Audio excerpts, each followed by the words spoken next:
Peş peşe bombaların patlayacağı yeni bölümde tüm gizli sırlar açığa çıkmaya başlıyor ve birbirinden sürpriz senaryolar herkes ekran başına toplayacak. Öyle olaylar yaşanacak ki hiçbir şey eskisi gibi olmayacak.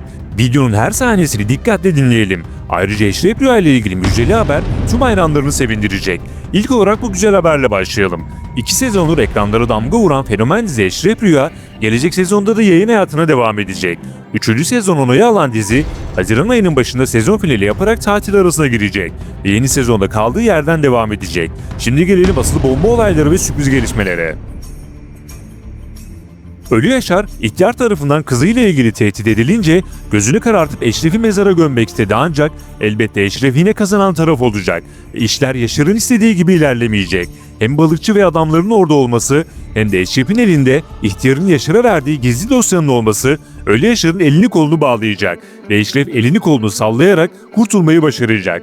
Hemen akabinde ise havaalanına giderek Nisan'ın uzaklara gitmesini engelleyecek.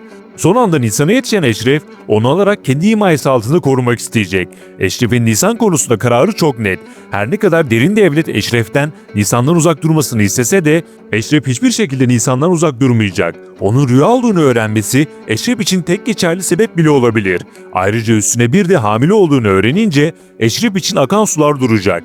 Kısacası Eşref ile Nisan için bu andan sonra umut dolu günler başlayacak diyebiliriz. Ancak Nisan'la ilgili bomba sırlar tüm işlerin gidişatını değiştirecektir.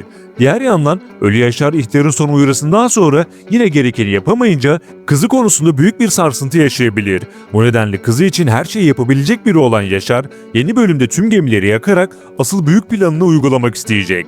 Üstelik masa dağıldı ve tek kaldı. Kadir ve Kenan da zaten Yaşar'ın arkasından iş çevirdi ve Yaşar bunu öğrendi. Bir yandan onlarla hesaplaşma yaşayacakken bir yandan da Eşref'e sağlam bir ders vermek için yeniden harekete geçecek. İhtiyarın kızıyla ilgili iki ihtimali değerlendirmiştik. Biri Nisan, diğeri Çiğdem. Son detaylarla birlikte ihtiyarın kızının Çiğdem olma olasılığı daha çok arttı. Nisan'ı havaalanına kadar takip eden biri yaptığı telefon görüşmesinde "Kızı bulduk hanımefendi" dedi. Hanımefendi dediği kişi ya ihtiyarı çalışan Seda ya da Hıdır'ın sağ kolu Necla. Hatta Hıdır Necla'ya bu konuyu araştırmasını söylemişti. Bir yandan da kızını arayan ihtiyar bu kişinin Nisan olma ihtimaline karşın Seda'yı görevlendirmiş olabilir. Aynı zamanda Çiğdem, Ölü Yaşar ve Eşref de ihtiyarın kızının kim olduğunu araştırmaya başladı. Eşref bu konuda profesörü görevlendirerek Yaşar'ın elindeki dosyayı aldı ve ihtiyarın kızıyla ilgili çok kritik bir bilgiye ulaşacak. Üstelik Eşref bir yandan da iş yaptığı Abbas'la anlaşarak kendisini ihtiyara götürmesini söylemişti. Eğer Abbas sözünde durursa Eşref'le ihtiyarın karşı karşıya gelmesi an meselesi olur. Ayrıca Çiğdem balıkçı tarafından kaçırılarak gizli bir anlaşmaya tabi tutuldu. Buna göre artık Eşref'in muhbirliğini yapacak ve dolaylı olarak Eşref'le beraber istihbarata çalışmış olacak.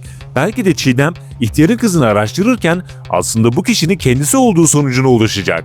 Hatırlayın, önceki bölümlerde Çiğdem'in baba travmasını, babasını vuran kişi olduğunu ve Savcı Selma ile geçmişin yüzleşmesini izledik. Hatta ihtiyarın adı geçtiğinde Savcı Selma'nın yüz ifadesi değişiyordu. Elbette tüm bu sahneler boşuna gösterilmedi. Hatta son bölümde ihtiyarla ilgili ince bir detay verilerek boynunda kocaman bir yara olduğu söylendi.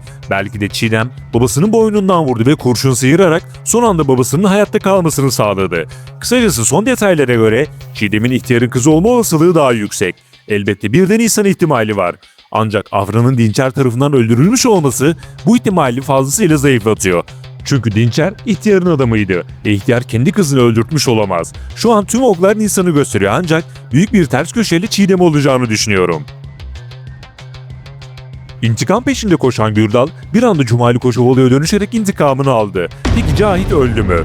Gürdal Cahit'i vurduktan sonra kanlar aktı ancak yine de bir ihtimal Cahit ölmemiş olabilir. Çünkü Müslüm Cahit'e evden çıkarken "Sana dediğim şeyi yaptın mı?" diye sordu. Müslüm'ün bahsettiği şey Cahit'in çelik yelek giymesi olabilir. Eğer Cahit çelik yelek giydiyse bir ihtimal kurtulabilir. Fakat yine de bu olay Eşref'in ekibinde kaosların çıkmasına sebep olacak. Özellikle Müslüm ve Gürdal'ın arası artık eskisi gibi olmayacak. Peki siz son senaryolarla ilgili neler düşünüyorsunuz? Sizce ihtiyarın kızı Çiğdem mi, Nisan mı? Eşref'in kararları ve gittiği yol sizce doğru mu? Fikir ve düşüncelerinizi yorumlarda mutlaka belirtin. Hepsini tek tek okuyorum. Yeni videolardan anında haberdar olmak için kanala ücretsiz bir şekilde abone olup bildirimleri açabilirsiniz. Bir sonraki videomuzda görüşmek üzere. Kendinize iyi bakın, hoşça kalın.